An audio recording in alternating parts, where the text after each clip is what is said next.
स्वागत है आप सभी का बायजूस क्लासेस में। एक बार फिर हम प्रस्तुत हैं साप्ताहिक सर्वेक्षण के साथ अंतर्राष्ट्रीय घटनाक्रम के। और पिछले सप्ताह की तुलना में कुछ लोगों को लग सकता है कि इस समय रोमांच कम रहा है इन घटनाओं में, क्योंकि अमेरिका में राष्ट्रपति चुनाव के दिनों में जो गर्मा गर्मी थी उसका कुछ अभाव कुछ को नज़र आ सकता है। मगर हमारा मानना है कि पिछले सप्ताह कुछ ऐसी घटनाएं विभिन्न महाद्वीपों में अलग अलग देशों में घटी हैं जिनका महत्व काफ़ी है और जिनका प्रभाव हमारे राष्ट्र हित पर पड़ना परमावश्यक है। और न केवल अनिवार्यता वो हमारे विदेश नीति को प्रभावित करेंगे, इनके बड़े दूरगामी परिणाम भी होंगे।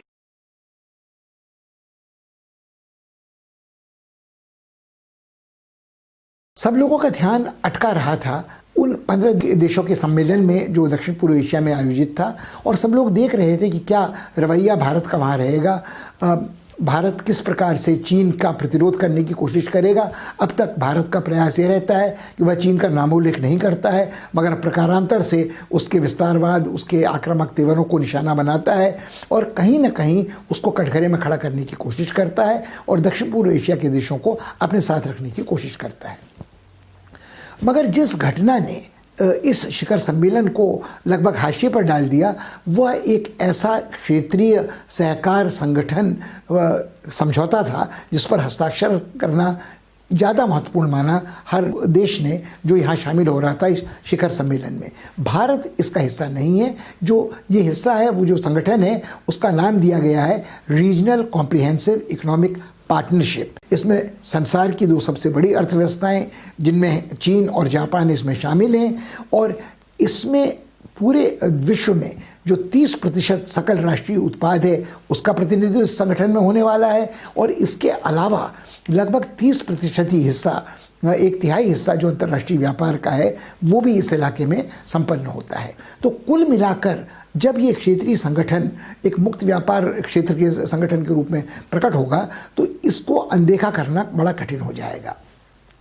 भारत ने बहुत पहले ही बात स्पष्ट कर दी थी कि उसकी कोई दिलचस्पी इस संगठन का सदस्य बनने में नहीं है। एक ज़माने में थी जब 8 वर्ष पहले इसके लिए राजनयिक संवाद शुरू हुआ था, मगर तब से अब तक स्थिति बहुत बदल चुकी है, क्योंकि तब से अब तक चीन में शी ने जो आक्रामक तेवर अपनाए हैं उनका सीधा सीधा नुकसान भारत को उठाना पड़ा है। कहीं एक और हिमालयी सरहद पर सैनिक मुठभेड़ हुई है जिस विस्फोट में कई जानें गई हैं, और बहुत तनावपूर्ण संबंध निरंतर भारत और चीन के बीच में तब से बने रहे हैं। और एक तरह की यथास्थिति रुकाव की स्थिति बनी हुई है उस राजनयिक संवाद में जिसमें तनाव घटाने का प्रयास किया जा रहा था। और चीन कोई अवसर छोड़ता नहीं कि जब वो पाकिस्तान के बहाने फिर से भारत को संकटग्रस्त करने की कोशिश करे। तो एक तो ये पक्ष था। दूसरा पक्ष ये था कि चीन ने शुरू से ही स्पष्ट कर दिया है कि वो अपने को संसार में सबसे अहम शक्ति के रूप में स्थापित करना चाहता है। उसको लगता है कि इस समय अमेरिका पतनशील है, रूस सिकुड़ रहा है, और यही मौका चीन के लिए है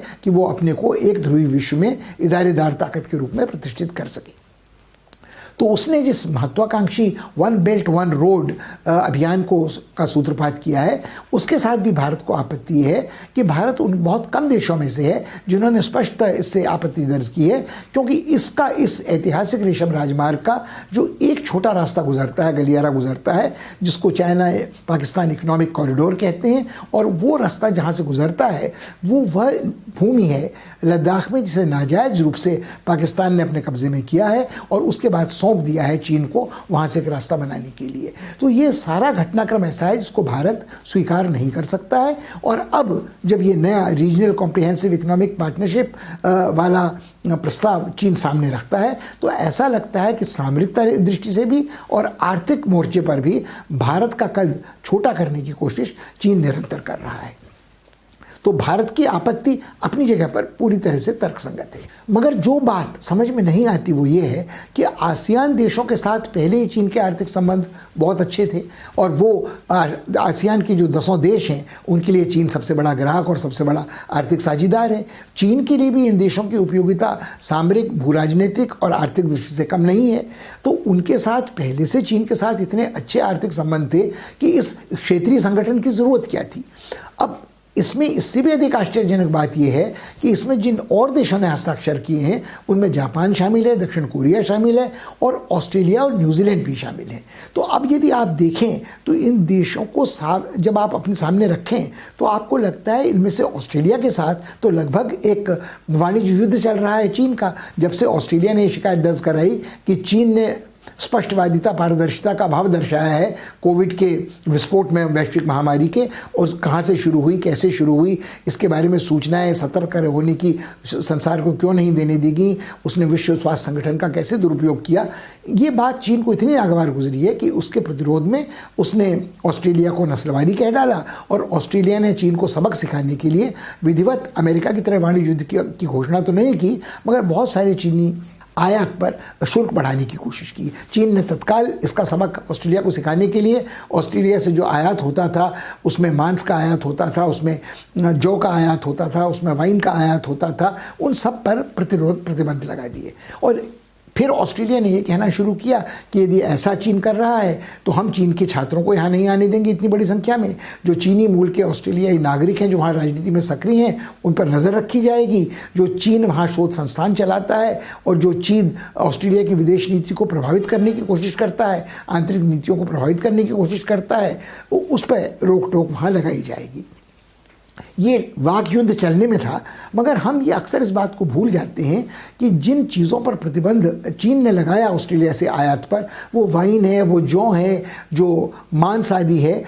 मगर उसमें वो चीज़ शामिल नहीं है जो ऑस्ट्रेलिया के खनिज हैं, जिनमें अयस्क, लौह अयस्क है, आयरन ओर जो है, जो ऑस्ट्रेलिया के 80% आयरन ओर का निर्यात चीन को होता है। और इससे भी एक महत्वपूर्ण बात यह है कि चीन अपनी अर्थव्यवस्था को यदि सुचारू रूप से चलाना चाहता है तो उसको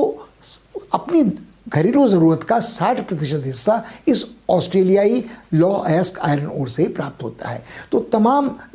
लफाजी के बावजूद इस पर कोई प्रतिबंध या प्रतिरोध नहीं लगाया गया है। तो लोगों का मानना है कि ऑस्ट्रेलिया और चीन के बीच में जो आर्थिक रिश्तेदारी है वो इतनी घनिष्ठ है कि ऑस्ट्रेलिया के लिए भी उसको पूरी तरह से नकारना कठिन है और चीन के लिए भी उसको नकारना बहुत कठिन है। इस समय जो तर्क रीजनल कॉम्प्रिहेंसिव इकोनॉमिक पार्टनरशिप के नाम पे, क्षेत्रीय सहकार संगठन के नाम पे दिए जा रहे हैं, वो चीन की तरफ से दो तरह के हैं। चीन का कहना है कि इस समय पूरा विश्व वैश्विक महामारी की चपेट से जो अर्थव्यवस्था हर देश की लगभग ध्वस्त हो चुकी थी, उससे उबरने की ज़रूरत है, आर्थिक मंदी से छुटकारा पाने की ज़रूरत है, इसके लिए पारस्परिक सहकार की ज़रूरत है, इसके लिए मुक्त व्यापार होना चाहिए, इसके लिए भूमंडलीकरण ने जो रास्ता प्रस्तुत किया था, जिसको ट्रंप ने बाधित किया है, उसको दोबारा शुरू करने की ज़रूरत है। ये तर्क अपनी जगह पर वाजिब है,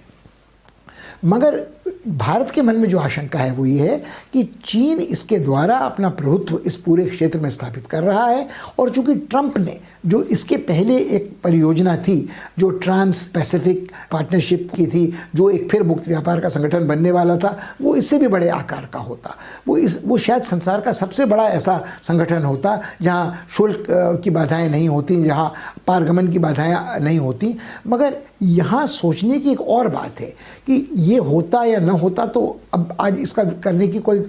प्रसंग ही नहीं है, मगर भारत ने इससे बाहर रहना फिलहाल अपने राष्ट्रीय हित में समझा है। उनका कहना था कि यदि भारत इसका सदस्य होगा तो भारत के जो आर्थिक हित हैं, जो उसका कृषि क्षेत्र है, जो उसका सेवाओं का क्षेत्र है, उन दोनों को, जो उसका दुग्ध उत्पादन का क्षेत्र है, उसमें उसको वो रियायतें नहीं मिलेंगी और उसकी अपनी आंतरिक अर्थव्यवस्था को नुकसान ही ज़्यादा होगा। वो भारत को इस बात का एहसास है कि उसका अपना बाज़ार चीन की तरह काफ़ी विपुल है, उसके अपने आर्थिक संसाधन काफ़ी विराट हैं, और यदि वो अपने बाज़ार पर ही केंद्रित करता है, अपने को आत्मनिर्भर बनाने की कोशिश करता है, तो शायद उसे मुक्त व्यापार की उतनी ज़रूरत नहीं है जितनी आसियान के और देशों को है, या जिस तरह की निर्भरता ऑस्ट्रेलिया या जापान या दक्षिण कोरिया की चीन के ऊपर हो सकती है। अब जहाँ तक जापान का प्रश्न है, जापान की हमेशा एक कोशिश रही है कि भारत चीन को संतुलित करने वाला विकल्प इस क्षेत्र में प्रकट हो, और इसीलिए शिंजो एबे ने क्वाड की परियोजना का प्रस्ताव रखा था, जिसका बड़ा स्तोत्साह भारत ने समर्थन किया, और उसी के अंतर्गत अब कुछ सैनिक युद्धाभ्यास भी होते हैं, और जिसे इंडो पैसिफिक रिम कहा जाता है, भारत प्रशांत परिधि, वहाँ भारत की सक्रियता बढ़ी है। मगर ये भी सोचने लायक बात है कि भारत का इससे परहेज सिर्फ इस कारण नहीं है कि वो चीन का प्रतिनिधित्व वहाँ सोचता है। तो यदि भारत को अपने उत्पीड़न शोषण से बचना है तो उसे कहीं ना कहीं उस संवाद का हिस्सा तो होना होगा जो उसके बिल्कुल पड़ोस में हो रहा है। और ये बात बिल्कुल निर्विवाद है कि यदि चीन एक बार इस क्षेत्र में अपना आर्थिक प्रभुत्व स्थापित कर लेता है तो भारत के लिए फिर उन आसियान देशों में पहुंचना बड़ा कठिन हो जाएगा। वहाँ कुछ आसियान देश ऐसे हैं, मलेशिया जैसे, जो अभी से भारत का विरोध करते रहे हैं अपने इस्लामी तेवरों के कारण। इंडोनेशिया में बहुसंख्यक इस्लामी आबादी है और इंडोनेशिया के साथ हमारे सदियों पुराने सांस्कृतिक संबंध हैं, मगर आर्थिक और सामरिक मामलों में इंडोनेशिया के साथ बहुत करीबी रिश्ते हमारे शायद इस कारण नहीं रहे हैं कि वो इस क्षेत्र में भारत की उपस्थिति को अपने लिए एक प्रतिद्वंदी के रूप में देखता रहा है और हमने उसे आश्वस्त नहीं किया है कि हमारा कोई ऐसा इरादा नहीं है। भारत के लिए चिंता का एक और विषय है कि भारत ये कहने की स्थिति में नहीं है कि वह सिर्फ पर्यवेक्षक के रूप में वहाँ जा सकता है या विशेष आमंत्रित अतिथि के रूप में वहाँ भाग ले सकता है। जापान ने इसका मार्ग प्रशस्त किया है। जापान ने कहा यदि भारत चाहे तो वो दोबारा इस सदस्यता इस संगठन की स्वीकार कर सकता है, उसे प्रतीक्षा नहीं करनी पड़ेगी और जैसे ही वो ये सूचित करता है कि वो आना चाहता है बहुत त्वरित गति से उसकी सदस्यता की व्यवस्था कर दी जाएगी। मगर भारत के लिए फिर भी सोचने लायक होगा वो ऐसा करना चाहता है कि नहीं करना चाहता है। भारत के विदेश मंत्रालय का तर्क ये है कि हमारे तो रिश्ते अभी भी आसियान देशों के साथ बहुत अच्छे हैं, हर एक के साथ हमारा एक फ्री ट्रेड एग्रीमेंट है और अब हमें और किसी मुक्त व्यापार समझौते की ज़रूरत ही क्या पड़ रही है। मगर दिक्कत ये है कि यदि एक बार ये सारी रिश्तेदारी चीन के नेतृत्व में इस क्षेत्र में शुरू होती है तो क्या फिर भारत के लिए कोई गुंजाइश वहाँ अपने पैर पसारने की रहेगी। और यदि आप देखें तो जो दक्षिण एशिया का समूह है सार्क, उसमें पाकिस्तान के साथ हमारे संबंध शत्रुवत हैं, नेपाल के साथ हमारे संबंध निरंतर पिछले दिनों तनावग्रस्त रहे हैं, श्रीलंका को भारत से विमुख करने का हर संभव प्रयास चीन ने किया है, वहाँ बंदरगाह में अपनी नौसैनिक उपस्थिति भी दर्ज करा दी है। और कुल मिलाकर बांग्लादेश के साथ और भूटान के साथ भारत के रिश्ते दक्षिण एशिया में अभी सौहार्दपूर्ण हैं, मगर भूटान की अपनी आर्थिक अहमियत बहुत ज़्यादा नहीं है, म्यांमार और आसियान का सदस्य भी है। तो यदि आप देखें तो अफगानिस्तान की स्थिति काफ़ी अस्थिर है। तो भारत के लिए फिर ये एक ऐसा अवसर होगा कि वो दक्षिण एशिया और दक्षिण पूर्व एशिया इस पूरे क्षेत्र में चीन को पैर पसारने के लिए मौका दे चुका होगा और उसका प्रतिरोध शायद इसी पर निर्भर करेगा कि जब तक अमेरिका की रुचि इस क्षेत्र में है। तो बाइडेन जब राष्ट्रपति बनते हैं, यदि वो ट्रांस पैसिफिक पार्टनरशिप को फिर से पुनर्जीवित करते हैं तब शायद भारत के लिए ये मौका बनेगा। और भारत के लिए समस्या आज भी बनी रहती है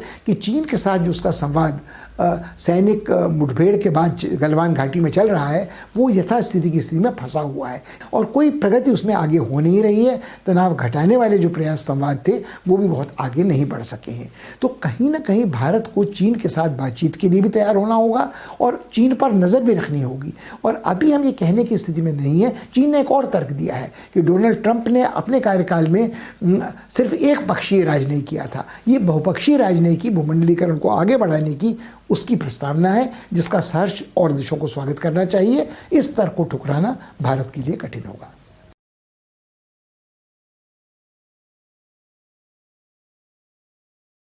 नगार्नो काराबाख में पिछले कई महीनों से एक बहुत रक्त रंजित संघर्ष जारी था और कई प्रयास वहाँ युद्ध विराम के नाकाम साबित हुए थे। युद्ध विराम यदि दोनों पक्ष स्वीकार करते भी थे तो कुछ ही घंटों में वो भंग हो जाते थे और फिर से लड़ाई शुरू हो जाती थी। अब तक कई हज़ार लोगों की जान इसमें जा चुकी है और अरबों डॉलर की संपत्ति का नुकसान इसमें हुआ है। अब इसमें समस्या ये है कि पिछले सप्ताह एक युद्ध विराम अंततः फिर से संपन्न हुआ और इस बार ऐसा लगता है कि युद्ध विराम शायद कुछ समय तक चल सकता है क्योंकि इसकी निगरानी की जिम्मेदारी रूस ने अपने हाथों में ली है और पुतिन ने कुछ रूसी सैनिक वहाँ तैनात कर दिए हैं जो अजरबैजानियों और अर्मेनिया युद्धरत लोगों के बीच में दीवार का सा काम करेंगे और एक जगह से दूसरी जगह तक यदि शरणार्थी जा रहे हैं उनको निरापद जाने देंगे, खून खराबा इस स्थिति में नहीं होने देंगे। मगर इस युद्ध विराम के साथ एक बड़ी दुखद चीज़ जुड़ी है कि इसके पहले के युद्ध विराम जो थे उसमें दोनों पक्ष अपना आत्मसम्मान बचाए रख सकते थे, मगर इस बार जब युद्ध विराम हुआ है तो वो अर्मेनिया की निर्णायक पराजय के बाद हुआ है। अर्मीनिया के प्रधानमंत्री को ये बात स्वीकार करनी पड़ी कि उन्होंने मन मारकर युद्ध विराम पर हस्ताक्षर किए हैं और ये तय कर लिया है कि वो उस ज़मीन को खाली करेंगे जहां 3 दशक से नगोर्नो कराबाख में अर्मीनियाई मूल के लोग रह रहे थे। अर्थात एक पूरी पीढ़ी जिसका जन्म युद्ध विराम के बाद वहाँ 90 के दशक वाले हुआ था और जो वयस्क हो चुकी है 30-32 वर्ष की जिसकी आयु है, वो सब अब शरणार्थी बनने को विवश हैं, क्योंकि नगोर्नो कराबाख का वो भूभाग अब अजरबैजान को सौंप दिया गया है। उनसे इस्तीफे की मांग उनके देशवासी कर रहे हैं। उनका कहना है कि आपने बहुत निराश किया। उनके विदेश मंत्री इस्तीफा दे चुके हैं। प्रधानमंत्री कहते हैं मैंने अपने विदेश मंत्री को बर्खास्त किया है। मगर कुल मिलाकर एक बहुत अपमान का और एक हीनता का भाव और शर्म का भाव अर्मीनिया में घर कर रहा है। लोगों को लगता है, कल तक आप ये कह रहे थे कि हम बहुत बहादुरी से लड़ रहे हैं, हमने निशाना बना लिया है अजरबैजान के ठिकानों को, और अंततः आपको अपने शहर भी ध्वस्त कराने पड़े और जगह भी खाली करानी पड़ी और आपको एक हार का मुंह देखना पड़ा, जिस समर्पण के बाद युद्ध विराम की कोई अहमियत रह नहीं जाती। तो भले ही आज रूस इस स्थिति में है, अर्मीनिया वालों के मन में ये भी एक संताप रहेगा बड़े वर्षों तक कि उनकी एक सामरिक संधि थी रूस के साथ, जिसमें रूस ने उन्हें आश्वासन दिया था कि यदि उन पर कोई आक्रमण करेगा तो वो उसकी मदद के लिए आएंगे, प्रकट होंगे। मगर इस पूरे संघर्ष के दौरान रूस ने ऐसा नहीं किया और आज कई लोग हैं जो खुले दो टूक ये बात कह रहे हैं कि पुतिन के रूस ने अंततः अजरबैजान की तेल संपदा को हमसे अधिक महत्वपूर्ण समझा और वो जो भाईचारा था, पुतिन कहते रहे कि वो ईसाई धर्म को रूस के बुनियादी मूल्यों में एक मानते हैं और उन्होंने अजरबैजान वालों से आश्वासन लिया है कि वहाँ के गिरजाघरों को ध्वस्त नहीं किया जाएगा, मगर इस पर यकीन करने को कोई तैयार नहीं है, क्योंकि अजरबैजान ने इस पूरी लड़ाई के दौरान इस बात को रेखांकित किया था कि उसका स्वभाव और संस्कार इस्लामी है, कट्टरपंथी इस्लामी है। वो अपने को तुर्की के राष्ट्र का ही हिस्सा मानते हैं, राज्य भले ही 2 हों, और उन्होंने संघर्ष को जिहाद का नाम दिया था। और दूसरी ओर अर्मेनिया के जो ईसाई बंधु भाईचारे वाले थे, जिनके सांस्कृतिक संबंध रूस के साथ कहीं करीबी थे, सामरिक संधि के वो उनके साझेदार थे, वो लगभग अलग थलग छोड़ दिए गए अपने भविष्य के लिए। अब ये शरणार्थी जो हज़ारों की तादाद में अपने घरों को जलाकर अपनी स्मृतियों को खाक करते हुए वापस जा रहे हैं अर्मेनिया, क्योंकि उनको ये लगता है कि वो बने बनाए घर वहाँ छोड़कर नहीं जाएंगे जहाँ उनके दुश्मन अब आखिर अजरबैजानी वहाँ रहें, तो वो जब लौट रहे हैं तो लोगों के मन में यह सवाल उठना स्वाभाविक है कि क्या तुर्की ने जो समर्थन दिया था अजरबैजान को, जो हथियार पहुंचाए थे, जिनके कारण अर्मेनिया की हार हुई है, उस तुर्की को दंडित किया जा सकेगा या नहीं? क्योंकि आज भले चतुर्दिक संकटों से घिरे हुए हैं एर्दोगान अपने देश में, वो आर्थिक संकट भी है, कोविड का संकट भी है, कुर्दों का संकट भी है, लोग उनसे नाराज़ भी हैं उनके तानाशाही मिजाज से, मगर आज वो कहने की स्थिति में है कि मैंने युद्ध में अपने देश को एक विजय दिलाई है, मैं फिर उस गौरवपूर्ण इस्लामी साम्राज्य की स्थापना की ओर बढ़ रहा हूँ। तो वो भले ही खतरा है लीबिया में, वो खतरा है पूर्वी ग्रीस में और मेडिटेरेनियन सागर में, मगर कुल मिलाकर उन्होंने अपनी सैनिक शक्ति का प्रदर्शन किया है और उन्होंने एक जीत तुर्की के खाते में दर्ज करा ली है। अब सवाल ये उठता है कि अब तक तुर्की भले ही यूरोपियन समुदाय का सदस्य न हो, नाटो का सदस्य है, तो उसको नाटो से निकालने की पेशकश क्यों नहीं की गई है? जो उसके खिलाफ प्रतिबंध लगाए जा सकते थे वो इतने प्रतीकात्मक, संकेतात्मक और इतने हल्के से क्यों रहे हुए हैं? तो अब सोचने का कारण यह है कि इस समय खुद यूरोपीय समुदाय बहुत बड़े संकट में ग्रस्त है और ब्रेक्सिट के कारण जो वो टूट के कगार पे पहुंचा हुआ है, वहाँ अभी उसके लिए एक नई चुनौती पेश कर दी है हंगरी और पोलैंड ने। जब कोविड की चपेट में आई अर्थव्यवस्थाओं को वापस पटरी पे लाने के लिए फ्रांस और जर्मनी ने ये पेशकश की कि एक बड़ा अनुदान इन देशों को दिया जाएगा जिनको इसकी ज़रूरत है। उसके साथ एक शर्त लगा दी गई थी कि ये सहायता और अनुदान उन्हीं देशों को दिया जाएगा जहां कानून का राज है, जहां अभिव्यक्ति की स्वतंत्रता है, जहां मानवाधिकारों का उल्लंघन नहीं होता है, जहां न्यायपालिका निर्भय और निष्पक्ष है। फ़ौरन हंगरी और पोलैंड ने इसके खिलाफ ये घोषणा की है, यदि ये शर्त लगाई जाएगी तो वो उनकी संप्रभुता में हस्तक्षेप होगा और वो एक निषेधाधिकार का प्रयोग करेंगे इस यूरोपीय समुदाय के बजट को पास न होने देने के लिए। यदि वो ऐसा करते हैं तो ये वास्तव में एक और भीषण संकट यूरोपीय समुदाय के लिए हो जाएगा। तो संभवतः यूरोपीय समुदाय इस संकट से बचने के लिए जितनी देर तक इसे टाल सके, तुर्की के खिलाफ एक नया मोर्चा नहीं खोलना चाहती है, क्योंकि जो नाटो की सैनिक टुकड़ियां ट्रंप ने हटाई थी जर्मनी से, वो पोलैंड और हंगरी के सरहद के पास गई हुई थी, जिससे उन्हें लगता है कि वो अधिक आश्वस्त हैं। और यही दो देश हैं जो दक्षिणपंथी हैं, यही दो देश हैं जहाँ न न्यायपालिका निर्भय और निष्पक्ष है, न जहाँ कानून का राज है, और वहाँ न अभिव्यक्ति की स्वतंत्रता है, और मानवाधिकारों के उल्लंघन के आरोप इन पर लगते रहे हैं। मगर दिक्कत यह है कि जब इनको सदस्य बनाया गया था तब यूरोपीय समुदाय के नेताओं को, फ्रांस और जर्मनी को लगता था कि वो अपनी सदस्यता का आधार बढ़ा रहे हैं। उस समय इन्होंने अपनी स्थिति को स्पष्ट रखा और उन्हें लगा कि धीरे धीरे यूरोपीय समुदाय की सदस्यता के बाद इनका संस्कार, इनका चरित्र बदलेगा। ऐसा कहीं कुछ हुआ नहीं है, और आज सदस्य बनने के बाद इनको भी वही सब अधिकार प्राप्त हैं जो बड़े राज्यों को प्राप्त हैं। तो ये विघ्न तो डाल ही सकते हैं। और जब तक ट्रंप एक बार फिर से यूरोप की ओर जो उन्होंने अपना रुख फेरा था, ट्रंप के जाने के बाद जब बाइडेन एक अटलांटिक अलायंस की ओर नई नज़र नहीं डालते हैं, या यूरोपीय समुदाय को अपना समर्थन नहीं देते हैं, ये नाटो का नेतृत्व हाथ में लेने की कोशिश नहीं करते हैं, तब तक तुर्की की कट्टरपंथी इस्लामी चुनौती बनी रहेगी और यूरोपीय समुदाय का ये संकट भी अपनी जगह पर बरकरार रहेगा। कहीं ना कहीं इससे पुतिन की छवि थोड़ी मलिन होती है। रूस की जो शक्ति है वो कब किस अवसरवादी ढंग से, किस संधि मित्र के पक्ष में उसका उपयोग होगा, वो देखने लायक चीज़ होगी। तो तुर्की ने अपनी उद्दंडता का कोई भी दंड नहीं पाया है, और निरंकुश व्यवहार में उसको कोई धमकी तक देने वाली स्थिति नहीं है। उसने पूरा फ़ायदा उठाया है अमेरिकी राष्ट्रपति चुनावों में अमेरिका का ध्यान अन्यत्र लगे रहने से, और पुतिन ने भी इस बात का लाभ उठाते हुए पता नहीं किस उद्देश्य की सिद्धि की है। क्या उनकी नज़र आज भी उस गैस तेल की राजनीति में है जिसका अनिवार्य हिस्सा पूर्वी मेडिटेरेनियन में, लीबिया में, जहां उसकी सीधी मुठभेड़ तुर्की के साथ है, मगर इस बार कम से कम तुर्की पर अंकुश लगाने का कोई प्रयास उन्होंने नहीं किया। इस घड़ी भले ही ऐसा लगता हो कि युद्ध विराम हो गया है, शांति फिर स्थापित हो गई है, मगर इस बात की संभावना बहुत कम है कि ये शांति देर तक चलेगी। युद्ध विराम अगर चलता भी रहा तो जो दुखी आहत शरणार्थी हैं, कब उनके मन में उस तरह की हिंसा का विस्फोट नहीं होगा जिस तरह की फ़िलिस्तीनी शरणार्थियों में होता है, और आतंकवादी छापामारी का निशाना अजरबैजान या नगोर्नो कराबाख के लोग जो अजरबैजान से आकर वहाँ बसेंगे नहीं बनाए जा सकेंगे। ये कहना कठिन है, और उसके जवाब में क्या प्रतिक्रिया अजरबैजान की अर्मीनिया के विरुद्ध होगी, और इस हार के बाद जो राजनीतिक अस्थिरता, आर्थिक विपत्ति अर्मीनिया के ऊपर आएगी, उससे वह देश कैसे उभरेगा, ये भी सोचने लायक होगा। और ये एक नासूर जैसा बन रहा है जिससे बहने वाला रक्त और पीप सारे संसार के लिए कष्टप्रद हो सकता है।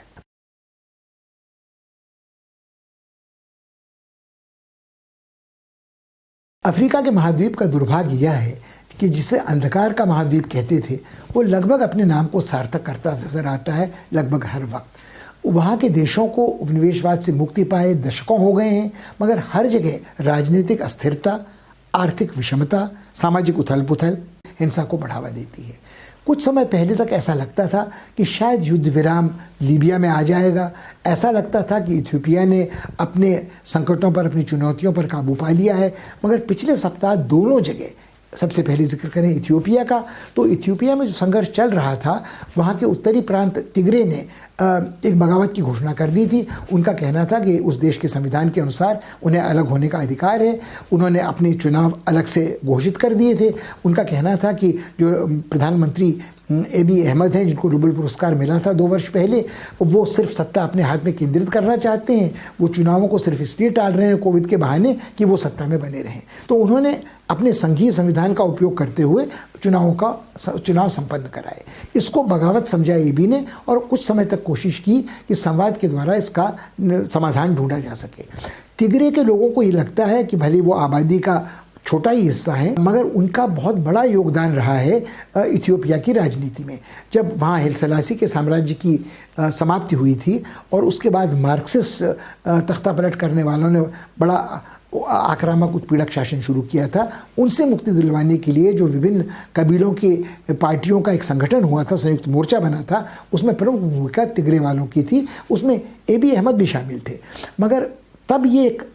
संयुक्त मोर्चा था, एक महागठबंधन सरीखी चीज़ थी। उसके बाद से लगभग 30 वर्ष तक तिग्रे वालों ने एक महत्वपूर्ण भूमिका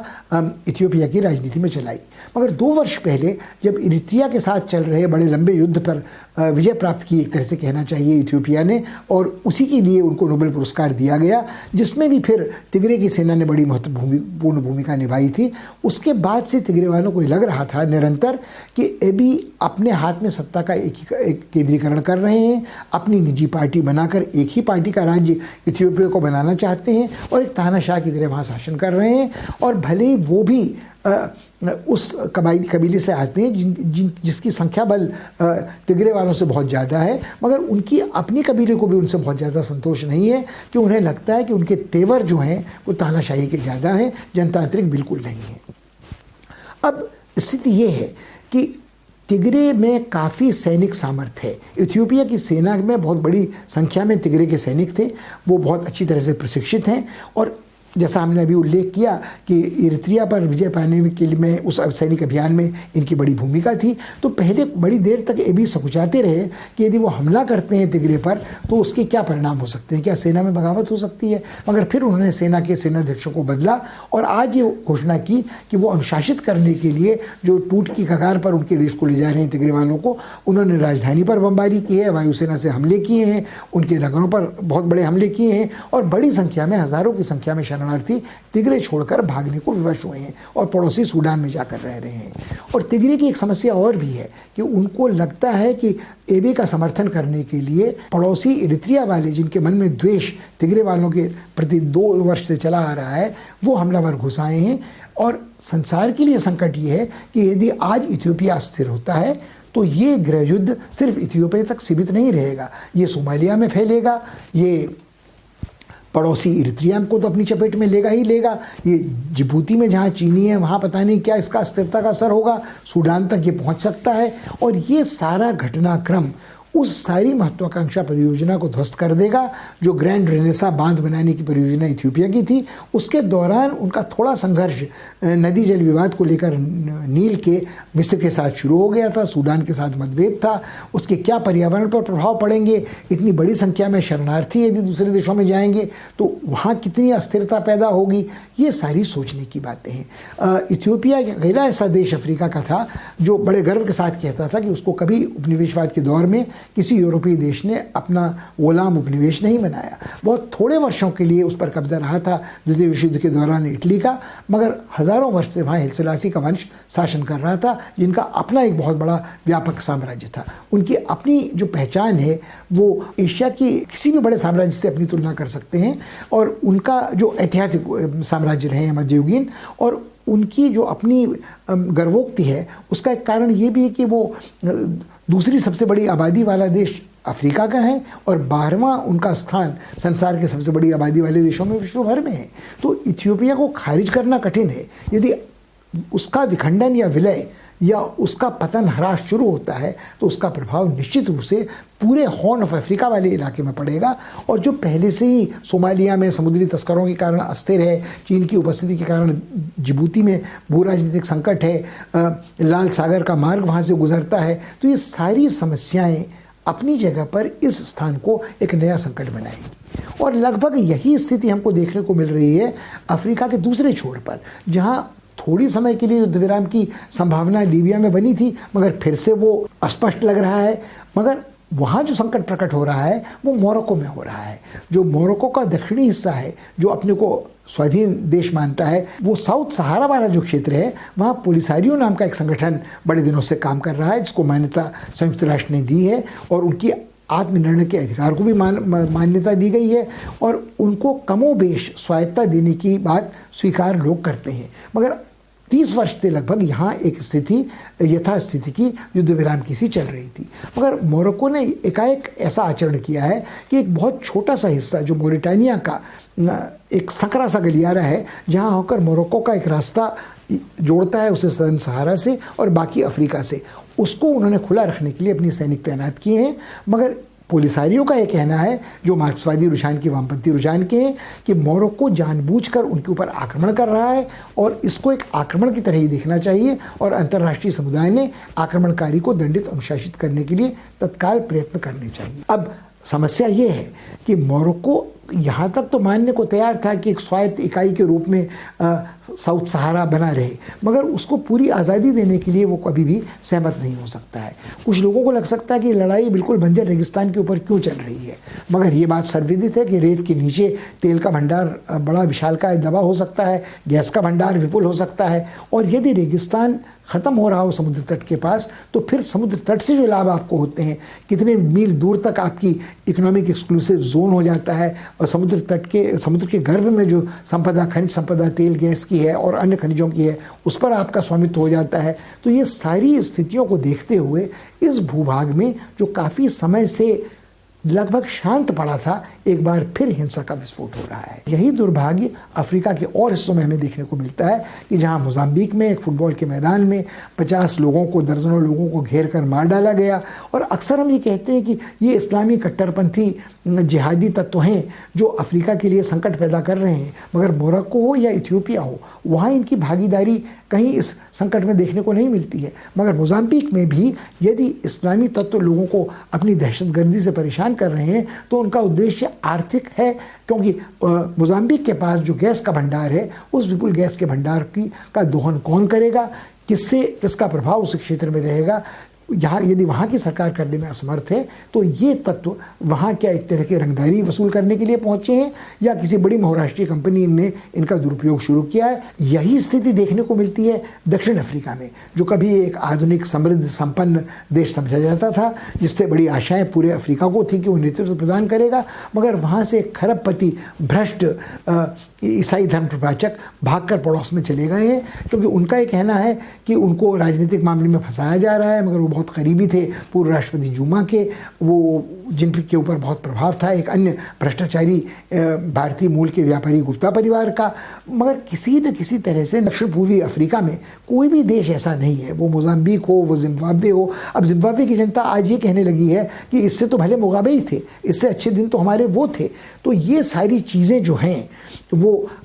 20-30 वर्षों में न कहीं नस्लवाद, न कहीं कबायली हिंसा, न कहीं बहुराष्ट्रीय कंपनियों की घुसपैठ, न अश्वेत श्रेष्ठी वर्ग का एक ऐसा नेतृत्व उभर कर आ सका है जो अपने देश के लिए, अपने किसी भी देश के प्रति कल्याणकारी दृष्टि से देख सके। समस्या ये है कि जब पूरे विश्व का ध्यान और जगह अटका रहता है, कभी मध्य एशिया में, कभी खाड़ी देशों में, कभी दक्षिणी चीनी सागर में, कभी पूर्वी एशिया में, कभी पूर्वी भूमध्य सागर में, कभी लीबिया के छोर पर, कभी दक्षिण अमेरिका में, कभी अमेरिकी राष्ट्रपति के चुनाव में, तो किसी को ये फुर्सत नहीं होती कि वो अफ्रीका की तरफ देखे, वो नाइजीरिया हो या कोई और देश हो। छोटे मोटे देशों की तो गिनती आप करें ही नहीं। अनेक वहाँ ऐसे देश हैं जहाँ दशकों से शासन करने वाले राष्ट्रपति पुनर्निर्वाचित हो रहे हैं, उन्होंने संविधान में परिवर्तन किया है, उनके खिलाफ प्रतिरोध हो रहा है, विपक्ष को भरने नहीं देते, और ये अस्थिरता की ज़मीन वहाँ निरंतर तैयार होती रहती है। और सिर्फ अफ्रीका में जोखिम उठाकर भरपूर मुनाफा कमाने में श्रद्धा और आस्था, दिलचस्पी सिर्फ बहुराष्ट्रीय निगमों की है, जिनको उनके देश की सरकारें समर्थन देती हैं। एक हद तक फ्रांस का फॉरेन लीजन वहाँ सक्रिय है, एक हद तक युद्ध विराम और शांति की पुनर्स्थापना के लिए संयुक्त राष्ट्र की सेना वहाँ, टुकड़ियाँ वहाँ तैनात होती हैं, मगर वो बहुत कम संख्या में हैं, और लोगों को लगता है कि उनको अफ्रीका की तरफ देखने की फुर्सत नहीं है। ऐसा नाइजीरिया के राष्ट्रपति ने अमेरिकी चुनाव के बाद कहा था कि अब हम ये आशा करते हैं कि अमेरिका शायद अब अफ्रीका की ओर गंभीरता से देखेगा। यूरोपीय समुदाय अपने संकटों में ग्रस्त है, और भारत के लिए समस्या ये बनती है कि क्या वह किस स्थिति में अफ्रीका की ओर ध्यान न दे, वो क्या कर सकता है, कहाँ तक कर सकता है, उसकी सीमाएं हैं। मगर चीन वहाँ जो घुसपैठ कर रहा है, उसके प्रति भारत उदासीन नहीं रह सकता।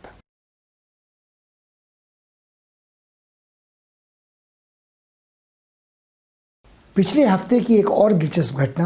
कोविड वैक्सीन से जुड़ी अंतर्राष्ट्रीय राजनीति है। अब कई बार ये ऐसा लगता है कि आखिर कोरोना वैक्सीन तो प्रयोगशाला का विषय है, विज्ञान का विषय है, इसका क्या सीधा संबंध राजनीति या अंतर्राष्ट्रीय राजनीति से हो सकता है। मगर कोविड की जो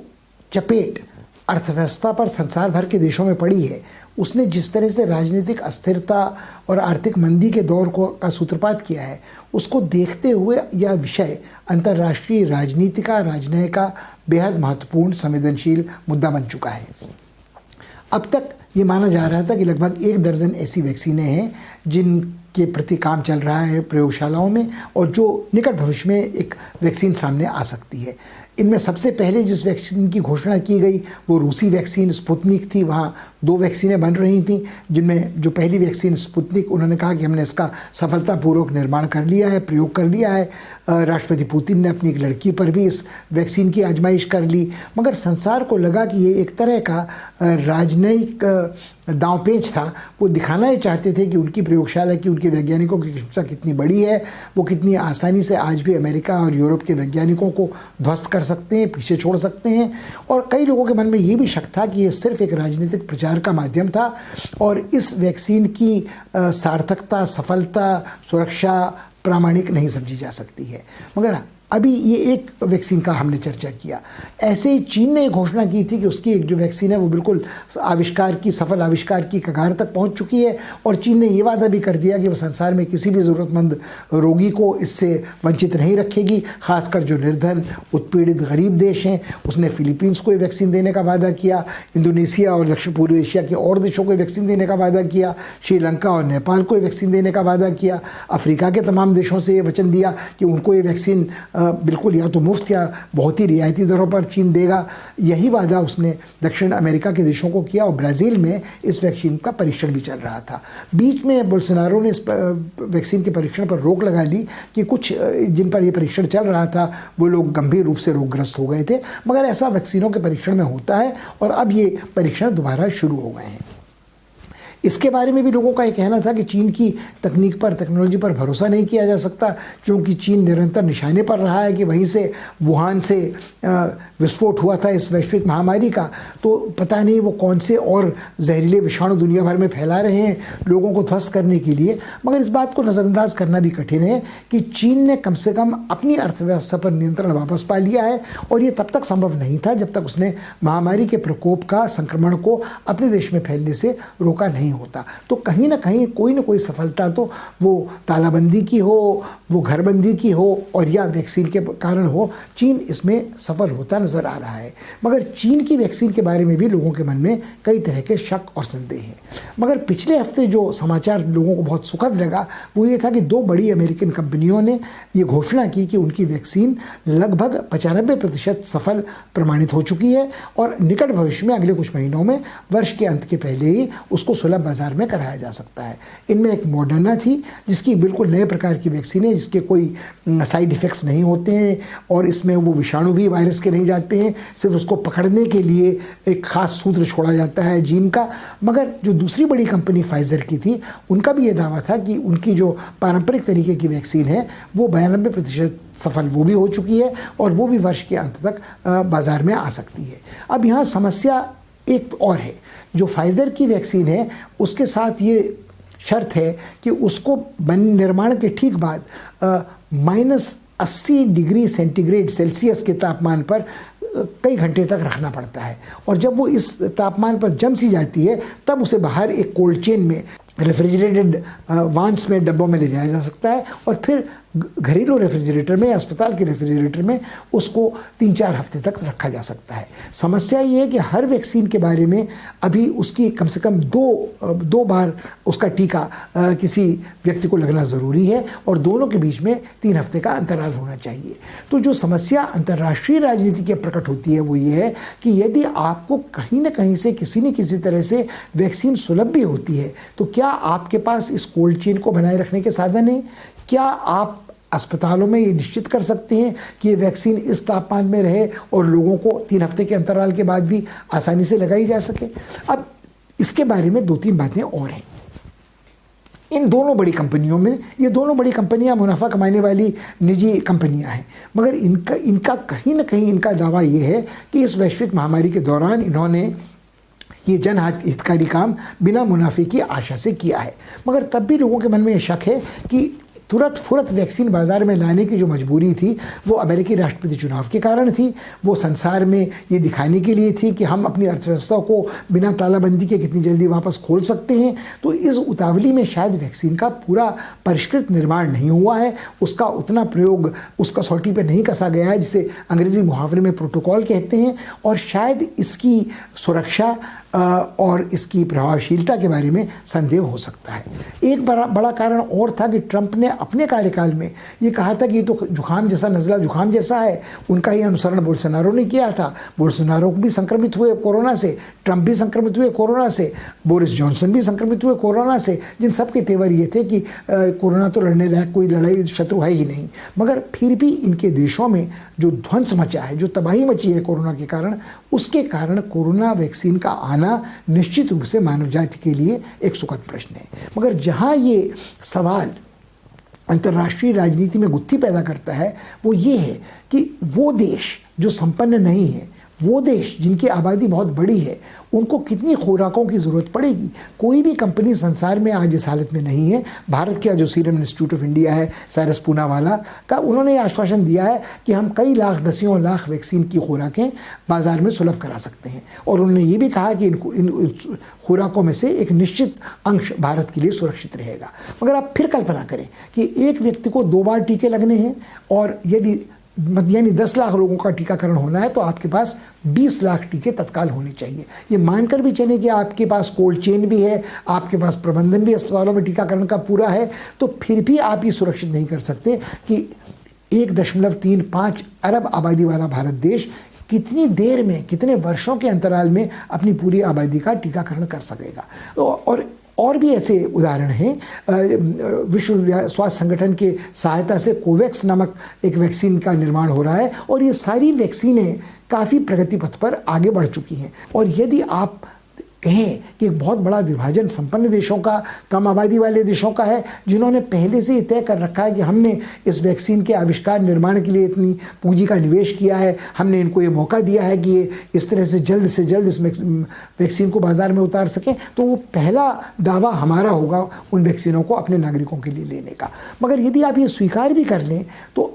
पूरे इस ब्लैक लाइफ मैटर वाले अभियान में जो अमेरिका में बात सामने आई है कि वहाँ भी एक वर्ग भेद बहुत भयंकर है, वहाँ भी एक वर्ण भेद है। तो गरीबों को ये कब तक मिलेंगे टीके, और या इन टीकों में प्राथमिकता क्या होगी? जो लोग स्वास्थ्य सेवाओं में काम करते हैं, जो पुलिस में और सैनिक प्रहरियों का काम करते हैं, जो बूढ़े हैं, जो रोगग्रस्त हैं, उनको प्राथमिकता दी जाएगी। मगर ट्रंप ने जिस तरह से तिरस्कार किया था इस पूरी कोरोना महामारी का और इस वैक्सीन का, तो उसके बाद कुछ अमेरिकनों के मन में ये शक है कि क्या कहीं इस वैक्सीन को लगाने से तो कोई नुकसान नहीं होगा, या शायद इसको लगाने की ज़रूरत नहीं है। और वहाँ जो नौजवान वर्ग है वो अपनी आज़ादी में हस्तक्षेप नहीं चाहता है। अब पकड़कर सबको ज़बरदस्ती वैक्सीन लगा नहीं सकते हैं, टीका लगा नहीं सकते हैं। जो नकाब पहनने को तैयार नहीं होते हैं, जो घर में बैठे रहने को तैयार नहीं होते हैं, आप कैसे उन्हें जबरन पकड़कर वैक्सीन लगाएंगे? यदि आप कल्पना करें तो ऐसा ही कुछ समस्या का सामना भारत को करना पड़ा था जब पोलियो का टीकाकरण हुआ था। कहीं सांप्रदायिक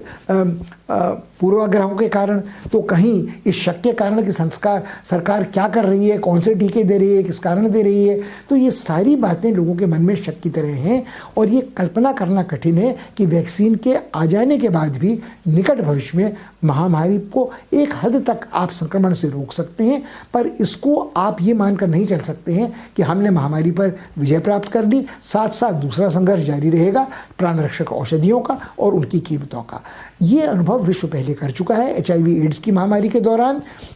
जब किसी वैक्सीन का निर्माण होता है तो उसमें कितना फ़ायदा, मुनाफा कमाती हैं दवा निर्माता कंपनियां, और सरकार कितनी सफलता से उस अभियान को अपनी आबादी के टीकाकरण के लिए लागू कर सकती हैं। दोनों चुनौतियां बची रहती हैं और ये अंतर्राष्ट्रीय राजनीति में विनिमय चलता रहेगा आने वाले कई महीनों तक कि हमको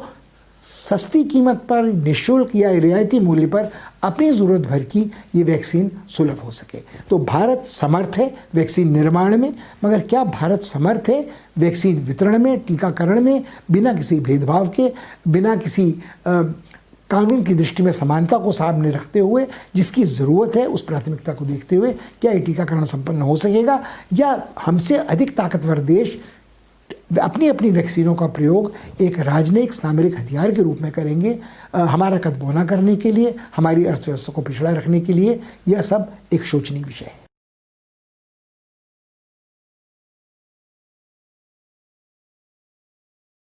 आजकल अधिकांश अंतर्राष्ट्रीय राजनय डिजिटल माध्यम से होता है, वर्चुअल स्पेस में होता है, जिसे साइबर क्षेत्र कहा जाता है। और यही देखने को मिला पिछले हफ्ते जब भारत ने भाग लिया डिजिटल माध्यम से शंघाई कोऑपरेशन ऑर्गेनाइजेशन की शिखर वार्ता में। और इसी तरह की बात अगले हफ्ते फिर होने जा रही है जब वो ब्रिक्स के काम को आगे बढ़ाएंगे। और उसके बाद कुछ ही दिन बाद जब G20 का समारोह होगा वो भी इसी तरीके से निपटाया जाएगा। अब हमारी समझ में ये बात थोड़ी कठिनाई से आती है कि क्यों भारत शंघाई कोऑपरेशन ऑर्गेनाइजेशन जैसे संस्थाओं में आज भी शिरकत करता है जब उसकी मुठभेड़ चीन के साथ साफ साफ हिमालयी सरहद पर हो रही है। सैनिक संघर्ष हो चुका है, रक्त रंजित हमारी सेना आहत हो चुकी है,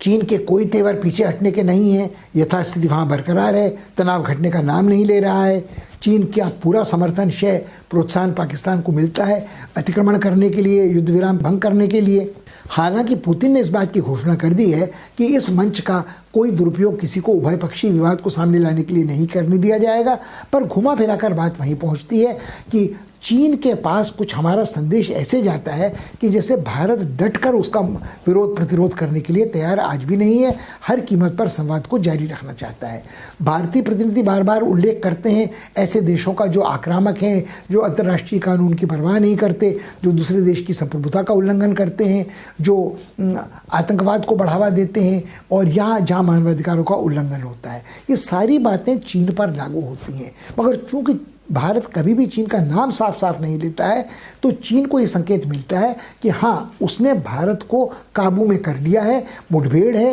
हिमालयी सरहद पर एक यथास्थिति की स्थिति है। मगर भारत न दक्षिण पूर्व एशिया में न दक्षिण एशिया में अब ये कोशिश कर सकता है कि चीन के प्रमुख प्रतिद्वंदी के रूप में सामने उभरे।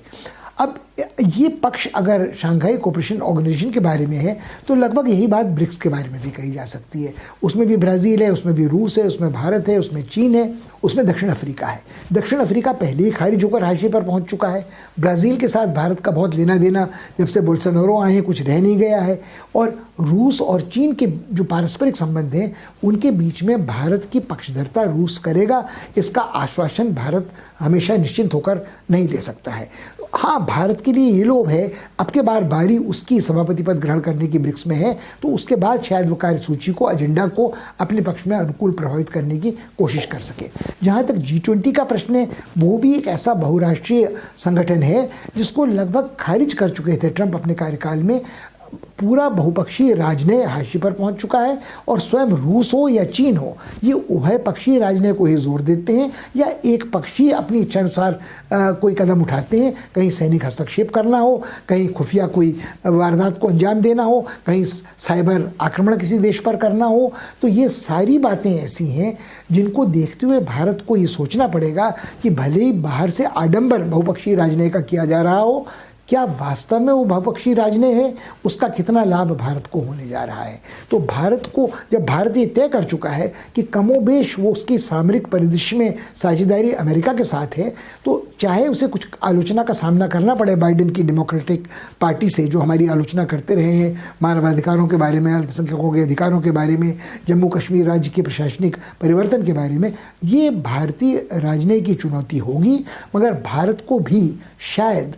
अपने राष्ट्र हित के संरक्षण के लिए, संवर्धन के लिए बहुपक्षीय राजनीति से अधिक ज़रूरत इस समय सतर्क रहने की है उभय पक्षीय रिश्तेदारियों में, और वहाँ कहाँ कहाँ संभव है जहाँ वो एक पक्षीय पहल कर सकता है। इस सप्ताह के लिए इतना ही। अगले हफ्ते फिर आपसे मुलाकात होगी साप्ताहिक सर्वेक्षण के साथ अंतर्राष्ट्रीय घटनाक्रम के। इस सप्ताह का घटनाक्रम काफ़ी रोचक रहा है, हम सोचते हैं आपके लिए उपयोगी भी है। एक और हमें देखने को मिला युद्ध विराम नगोर्नो काराबाख में, जो सोचने लायक होगा कि कितना स्थायी रहेगा, कितना स्थिर होगा, किस तरह से ये नासूर प्रभावित कर सकता है अंतर्राष्ट्रीय राजनीति को। अन्यत्र हमें देखने को मिला संकट का प्रकट होना इथियोपिया में, संकट का प्रकट होना, विस्फोटक संकट का मोरक्को और साउथ सहारा में, और हमको देखने को मिला कि तुर्की की नाक में नकेल डालने की हिम्मत यूरोप में किसी की पड़ी नहीं, अमेरिका की पड़ी नहीं। अमेरिका को मानने व्यस्त था अपने राष्ट्रपति चुनाव में, और यूरोपीय समुदाय घिरा रहा है अपने ब्रेक्सिट के संकट से। उसको एक नई चुनौती हंगरी और पोलैंड ने भी दे दी है।